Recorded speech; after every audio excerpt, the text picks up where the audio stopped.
আমাদের সবারই জীবনে কোনো না কোনো সমস্যা হচ্ছে যা আমাদের শান্তিতে ঘুমাতে দেয় না। আর আমরা ভাবতে থাকি, ওহ ভাই, যদি এই সমস্যাটা চলে যেত অনেক ভালো থাকতাম। কিন্তু জানেন কি হয়? যদি এই সমস্যাটা চলে যায়, পরবর্তীতে আরেকটা এসে হাজির হয়। আর যখন নতুন সমস্যা এসে দেখা দেয়, আপনি ভাবেন পূর্বের সমস্যাটা আরো সহজ ছিল। এটা তো অনেক বড় সমস্যা।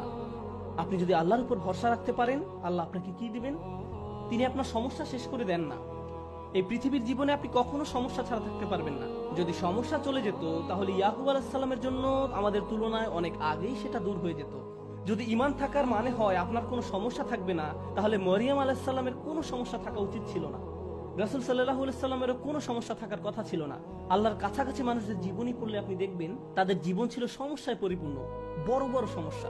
আর আপনি শুধু এই সমস্যাগুলোর কথাই পড়ছেন। আপনি পড়ছেন তারা কিভাবে একটা সমস্যা থেকে আরেকটা সমস্যা জীবন অতিবাহিত করে গেছেন। আল্লাহর একজন মহান রসুল ছিলেন। আমাদের সবারই জীবনে কোনো না কোনো সমস্যা আছে যা আমাদের শান্তিতে ঘুমাতে দেয় না। আর আমরা ভাবতে থাকি, ওহ ভাই, যদি এই সমস্যাটা চলে যেত অনেক ভালো থাকতাম। কিন্তু জানেন কি হয়? যদি এই সমস্যাটা চলে যায়, পরবর্তীতে আরেকটা এসে হাজির হয়। আর যখন নতুন সমস্যা এসে দেখা দেয়, আপনি ভাবেন পূর্বের সমস্যাটা আরো সহজ ছিল।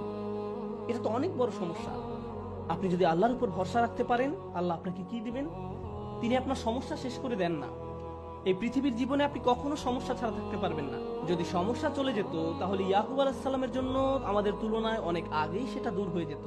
যদি ঈমান থাকার মানে হয় আপনার কোনো সমস্যা থাকবে না, তাহলে মরিয়ম আলাইহিস সালামের কোনো সমস্যা থাকা উচিত ছিল না।